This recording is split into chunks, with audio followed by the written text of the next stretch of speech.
નમસ્કાર મિત્રો, અમારા વિડીયોમાં આપ સૌનું હાર્દિક સ્વાગત છે. મિત્રો, આજે આપણે વાત કરવાના છીએ. મારી દીકરીએ મને સવારે 4:03 ફોન કર્યો અને ફૂસફૂસતા અવાજે કહ્યું, પપ્પા પ્લીઝ તેઓ જાગે તે પહેલા મને આવીને લઈ જાઓ. જ્યારે હું તેના સાસરે પહોંચ્યો ત્યારે તેની સાસુએ દરવાજો રોકી લીધો અને કહ્યું, તે હવે આ પરિવારની છે. મેં બેલ ન વગાડી. મેં મારી મુઠ્ઠીથી દરવાજા પર પ્રહાર કર્યો. 1 વાર, 2 વાર, 3 વાર. તે સન્નાટાથી ભરેલી દિલ્હીની ગલીઓ એ અવાજ બંદૂકની ગોળીઓની જેમ ગૂંજી ઉઠ્યો. દરવાજો ખોલો, મેં ધીમા પણ ભારે અવાજે કહ્યું. હું આને તોડી નાખું તે પહેલા ખોલો. મારું નામ વિક્રમસિંહા છે. હું કોઈ હિંસક માણસ નથી. 62 વર્ષ સુધી હું ધૈર્ય, શિસ્ત અને જે લોકો નમ્રતાથી વાત કરતા હતા તેમના પર ભરોસો કરવાની એક ખતરનાક આદત સાથે જીવ્યો. તે આદતે લગભગ મારી દીકરીનો જીવ લઈ લીધો હતો. તે સવારે 4:30 મારા ચંપલ પાસે મારો ફોન રણક્યો. અન્યા, મારું એકમાત્ર સંતાન, મારી નાની બાળકી, જે તેની માતાના અવસાન પછી મારો અંગૂઠો પકડીને ઊંઘતી હતી. મારી દીકરી જેણે 8 મહિના પહેલા અમીર ખાનના પરિવારમાં લગ્ન કર્યા હતા. કારણ કે મેં તેમના સ્મિત, તેમની ડિગ્રીઓ, શરદપુરના તેમના મોટા ફાર્મ હાઉસ અને તેમના નકલી સામાન્ય પર ભરોસો કરી લીધો હતો. જ્યારે મેં ફોન ઉપાડ્યો ત્યારે મને સૌથી પહેલા શ્વાસ લેવાનો અવાજ સાંભળ્યો. તૂટેલો, ભીંજાયેલો, ડરેલો. અનુ, હું બેઠો થઈ ગયો. શું થયું? તેનો અવાજ એવો આવી રહ્યો હતો જાણે તેને પીડાથી વચ્ચેથી ધકેલવામાં આવ્યો હોય. પપ્પા પ્લીઝ મને આવીને લઈ જાઓ. મારું લોહી થીજી ગયું. તું ક્યાં છે? ઘરે. અર્જુન ક્યાં છે? સન્નાટો. પછી એક અવાજ, શબ્દો નહીં. એક નાની ડૂસકી. જેને તેણે દબાવવાનો પ્રયત્ન કર્યો. અન્યા, મને જવાબ આપ. પપ્પા પ્લીઝ. મમ્મીજી જાગે તે પહેલા. પછી ફોન કપાઈ ગયો. મેં સામે ફોન કર્યો. Switch off. મેં અર્જુનને ફોન કર્યો. Switch off. મેં તેની માતા સવિતા ખન્નાને ફોન કર્યો. કોઈ જવાબ નહીં. મેં સરખા કપડાં પણ ન બદલ્યા. મેં ગઈકાલનો કુર્તો પહેર્યો. મારા પગ સેન્ડલમાં નાખ્યા. મારી કારની ચાવીઓ લીધી અને ખાલી રસ્તાઓ પર ગાડી દોડાવી મૂકી, જ્યાં દરેક રેડ લાઇટ એક થપ્પડ જેવી લાગતી હતી. ખન્નાનું ઘર એક કાળા લોખંડના ગેટ પાછળ ઊભું હતું. બધું આરસ પહાણ, કાચ અને આયાતી સોળ. એક અમીર ઘર, એક શાંત ઘર, એક એવું ઘર જે જાણીતું હતું કે જાડી દિવાલો પાછળ શીશોને કેવી રીતે છુપાવવી. ચોકીદાર ગાયબ હતો. આ મારી પહેલી ચેતવણી હતી. પોર્ચની લાઇટ ચાલુ હતી. આ મારી બીજી ચેતવણી હતી. અંદર કોઈ જાગતું હતું. હું મુખ્ય દરવાજાને ત્યાં સુધી પીટતો રહ્યો જ્યાં સુધી મારી આંગળીઓના ટેરવા બળવા ન લાગ્યા. પૂરી 2 મિનિટ પછી દરવાજો 4 ઇંચ ખુલ્યો. એક સુરક્ષા સૈન્યે તેને રોકી રાખ્યો હતો. દરવાજાની તિરાડમાંથી સવિતા ખન્નાનો ચહેરો દેખાયો. પરફેક્ટ વાળ, સિલ્કનો નાઇટ ગાઉન, સોનાની બંગડીઓ. આંખોમાં ગભરાટ નહીં પણ ચીડ હતી. મિસ્ટર સિંહા, તે ફૂસફૂસાવા. તેમને સમયનો અંદાજ છે. દરવાજો ખોલો. અન્યા સૂઈ રહી છે. તેણે મને ફોન કર્યો હતો. તેમનું મોં સંકોચાયું. તેણે થોડો ઇમોશનલ એટેક આવ્યો હતો. એવી પરણેલી છોકરીઓ ડ્રામેબાજ હોય છે. તમારે આને પ્રોત્સાહન ન આપવું જોઈએ. હું વધુ નજીક ગયો. મારી દીકરીએ મને આવવા માટે કરગરતી વિનંતી કરી હતી. સવિતા કોઈ પણ પોતાના પણા વગર હસી. તમારી દીકરી હવે અમારી વહુ છે. આ એક ખાનગી પારિવારિક બાબત છે. તે એક વાક્યે મારી બસેલી ખૂટેલી ભદ્રતાનો અંત આણી દીધો. હું તેનો પિતા છું. મેં કહ્યું, સેન હટાવો. તેમણે પોતાના ખભા પાછળ જોયું. ત્યાં કોઈ હતું, કોઈ એવું જેને તે નહોતી ઈચ્છતી કે હું જોઉં. પછી તે પાછી ફરી.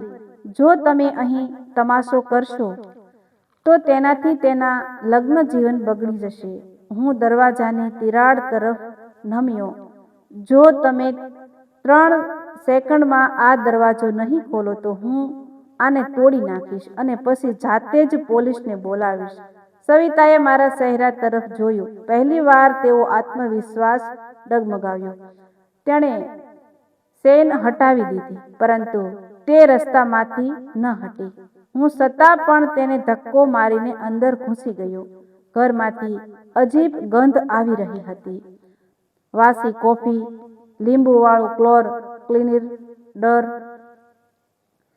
મંદિરના ખૂણામાં હજુ પણ પિત્તળનો એક દીવો સળગી રહ્યો હતો, પરંતુ લિવિંગ રૂમ કોઈ એવા યુદ્ધક્ષેત્ર જેવો લાગતો હતો જેને કોઈએ ઉતાવળમાં સાફ કર્યો હોય. એક કંચુક ભોંયતળિયે હતું. સોફા નીચે કાચનો એક ગ્લાસ પડ્યો હતો. કાલીન પાસે એક ભીનો ડાઘ હતો. અર્જુન સીડીઓ પાસે ઊભો હતો. મારો જમાઈ, એ માણસ જેણે લગ્નમાં મારા પગ પખાલ્યા હતા, એ વચન આપ્યું હતું, અંકલ અન્યા રાણીની જેમ રહેશે. તે ફીકો પડી ગયો હતો. તેનો શર્ટ કરસલીવાળો હતો. તેના હાથ ખિસ્સામાં દબાયેલા હતા.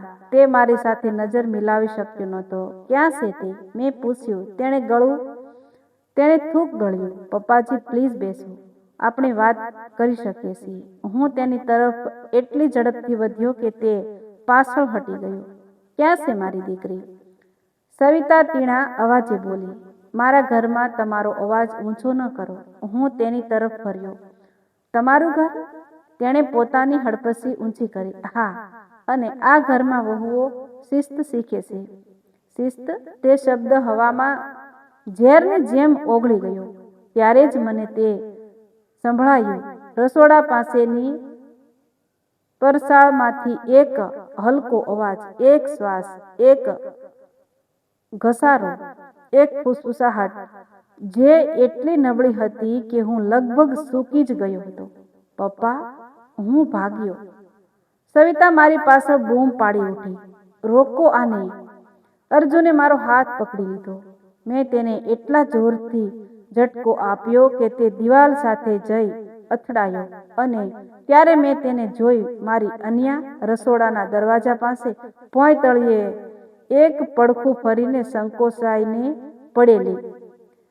વિખરેલા વાળ, તૂટેલો દુપટ્ટો, એક ગાલ સૂજેલો, એક હોઠ ફાટેલો. તેના કાંડા પર જાંબલી રંગના નિશાન હતા, જ્યાં બંગડીઓ તેની ત્વચામાં તૂટીને ખુસી ગઈ હતી. એક ક્ષણ માટે મારા મગજે આ માનવાનો ઇનકાર કરી દીધો. આ મારી દીકરી નહોતી.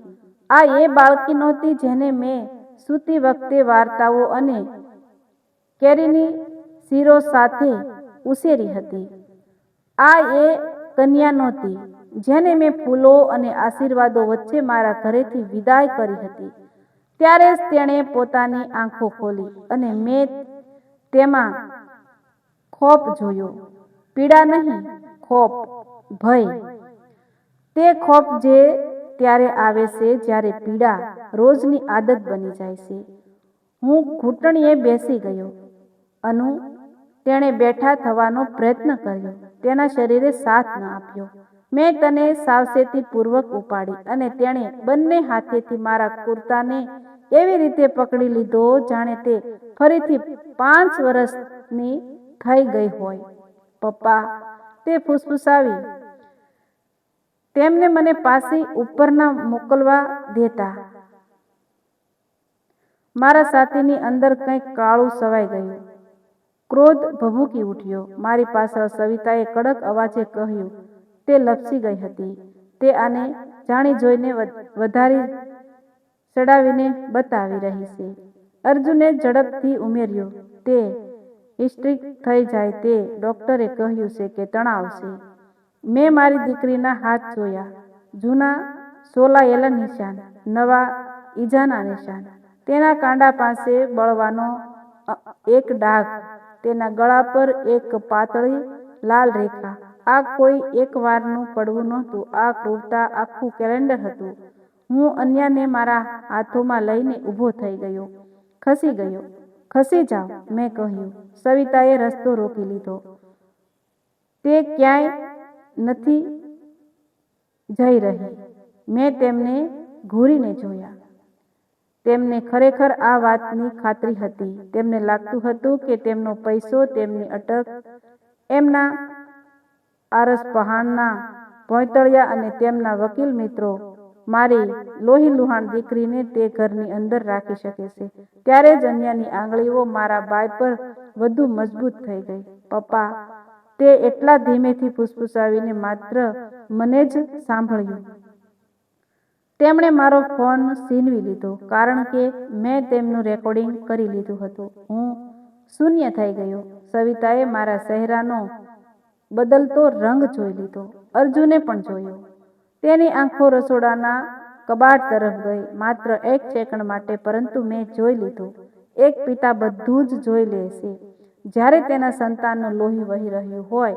હું ધીમેથી તે કબાટ તરફ વળ્યો. સવિતાનો અવાજ ઊંચો થયો. ત્યાં કંઈ નથી. અર્જુન તેની સામે આવીને ઊભો રહી ગયો. અંકલ, પ્લીઝ, આ પતિ પત્ની વચ્ચેનો મામલો છે. મેં અન્યાને મારી પાછળ કરી. પછી મેં કબાટ ખોલ્યું. અંદર સોખાના એક સ્ટીલના ડબ્બા પાછળ મારી દીકરીનો ફોન હતો, તૂટેલો, સ્વિચ ઓફ.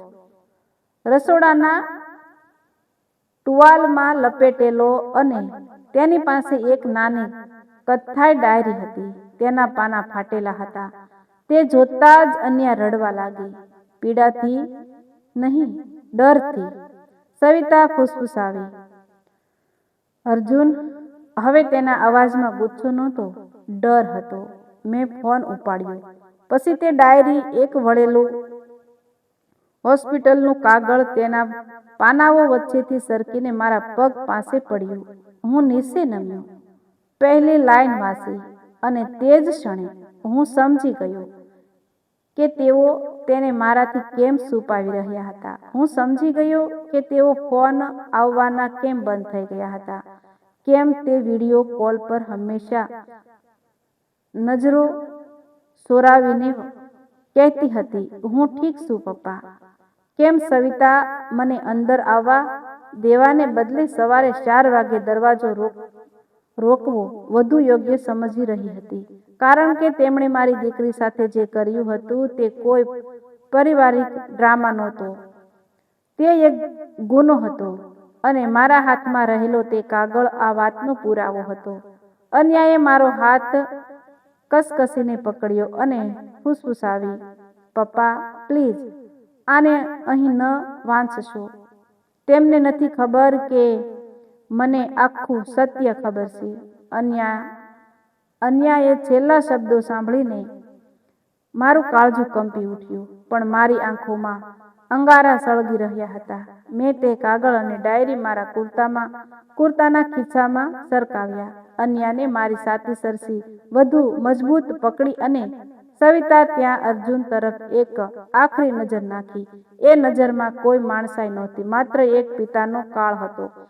તમારી ગણતરીની સેકન્ડો શરૂ થઈ ગઈ છે, મેં ધ્રુજતા પણ લોખંડી અવાજે કહ્યું. અર્જુન 2 ડગલા પાછળ હટી ગયો. સવિતાનો ચહેરો જે અત્યાર સુધી અહંકારથી ચમકતો હતો તે હવે કાળ જેવો સફેદ પડી ગયો હતો. હું અન્યાને લઈને બહાર નીકળ્યો અને સીધો મારી કાર તરફ વધ્યો. પાછળથી સવિતાએ બૂમ પાડી, વિક્રમસિંહ, જો તમે આ ઘરનો ઉંબરો ઓળંગ્યો તો યાદ રાખજો કે ખન્ના પરિવાર તમને કોર્ટમાં ધૂળ ચટાડી દેશે. તમારી દીકરી રસ્તા પર આવી જશે. મેં પાછળ વળીને જોયું પણ નહીં. કારનો દરવાજો ખોલીને અન્યાને પાછલી સીટ પર કાળજીપૂર્વક બેસાડી.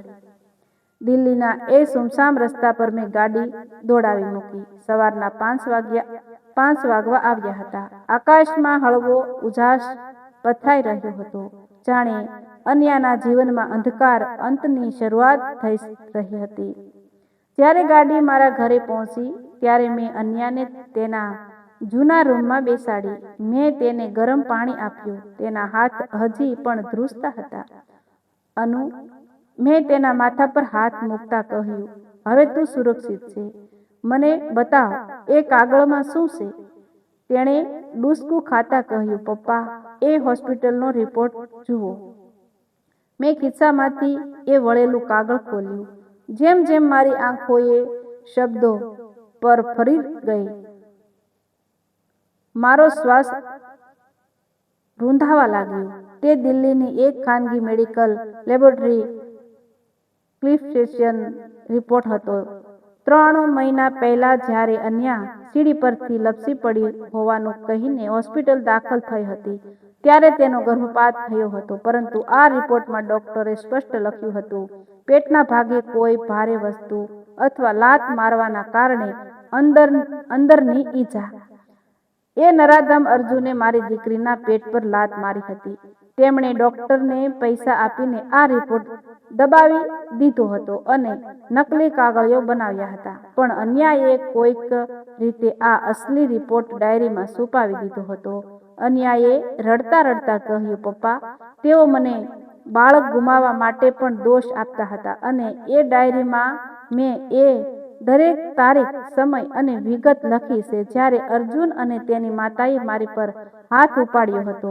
મારા ફોનમાં અર્જુનનો એ ઓડિયો પણ રેકોર્ડિંગ છે જેમાં તે કહી રહ્યો છે કે જો તારા પપ્પાને કંઈ પણ કહ્યું તો તેમને જીવતા નહીં છોડું. પ્લીઝ પપ્પા, મને બચાવી લો. મારા 62 વર્ષના જીવનમાં મેં ક્યારેય કાયદો હાથમાં નહોતો લીધો, પણ તે ક્ષણે નસોમાં વહેતું લોહી તેજાબ બની ગયું. મેં અન્યાની આંખોમાં જોયું, બેટા, તે બહુ સહન કર્યું, પણ હવે તારો બાપ જીવતો છે. મેં તરત જ મારા એક જૂના મિત્ર, જે દિલ્હી પોલીસના સિનિયર કમિશનર છે, તેમને ફોન કર્યો. સવારના 6 વાગ્યા સુધીમાં મેં અન્યાનું સરકારી હોસ્પિટલ મેડિકલ ચેકઅપ કરાવ્યું, જ્યાં તેની કલાઈ પરના જૂના અને નવા ઘા, કાન પાછળના ઈજાના નિશાન સત્તાવાર રીતે નોંધ્યા. તે જ સવારે 8 વાગ્યે હું પોલીસ ફોર્સ અને અમારા વકીલ સાથે ફરીથી સત્તરપુરના એ ફાર્મ હાઉસ પર પહોંચ્યો. આ વખતે મેં દરવાજો ખખડાવ્યો નહીં. પોલીસે દરવાજો ધકેલીને અંદર પ્રવેશ કર્યો. સવિતા ખન્ના લિવિંગ રૂમમાં તેમના સોફા પર બેસીને તેમના હાઈ પ્રોફાઇલ વકીલ સાથે ફોન પર વાત કરી રહી હતી. કદાચ મારી સામે જ ખોટો કેસ કરવાની તૈયારી ચાલતી હતી. અર્જુન પણ ત્યાં જ હાજર હતો. પોલીસે અંદર આવીને સીધા અર્જુનના હાથમાં હાથકડી પહેરાવી દીધી. આ શું બકવાસ છે? સવિતા સીસી ઉઠી. મિસ્ટર સિંહા, તમારી હિંમત કેમ થઈ પોલીસ લાવવાની? આ અમારો પારિવારિક મામલો છે, અમે જોઈ લઈશું. મેં આગળ વધીને એ હોસ્પિટલનો અસલી રિપોર્ટ અને અન્યાની ડાયરી નકલ સવિતાના મોં પર ફેંકી. આ પારિવારિક મામલો નથી, આ સજાપાત્ર ગુનો છે. મેં શાંત પણ ધારદાર અવાજે કહ્યું, ગર્ભપાત કરાવવો, ઘરેલું હિંસા, જીવલેણ હુમલો અને પુરાવા સોંપવા. તમારા અમીર ખન્ના પરિવારના આ કાગળ કુર્તોની હિંમત હવે તમારે ચૂકવવી પડશે. અર્જુન ધ્રુજવા લાગ્યો. પપ્પાજી, પ્લીઝ મને માફ કરી દો. મારી ભૂલ થઈ ગઈ. ખબરદાર, જો મને પપ્પાજી કહ્યો છે તો, મેં ગર્જના કરી. જ્યારે તું મારી દીકરી પર હાથ ઉપાડતો હતો ત્યારે તને તારા ઘરમાં રાખેલી લક્ષ્મી ન દેખાય? તારા પૈસા અને આરસ પહાણની દિવાલો તને જેલના સળિયા પાછળ જતા નહીં બચાવી શકે.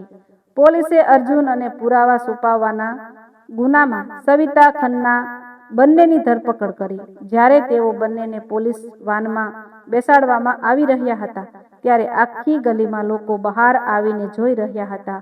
તેમનું જે નકલી સન્માન હતું તે બજારમાં હરાજી થઈ ગયું હતું.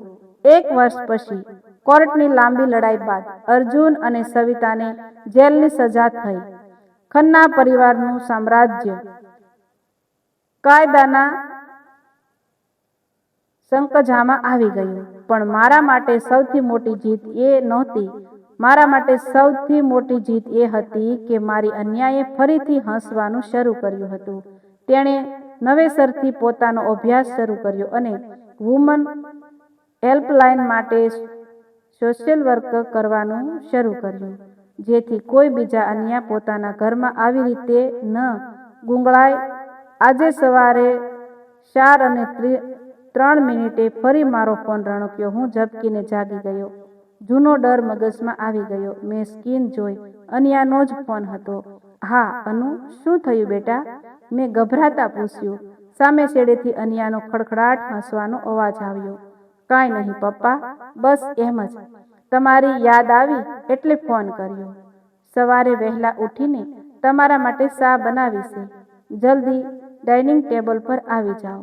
મેં ફોન મૂક્યો અને મારી આંખમાંથી હર્ષના આંસુ સરી પડ્યા. 62 વર્ષની ઉંમરે મેં એક વાત શીખી.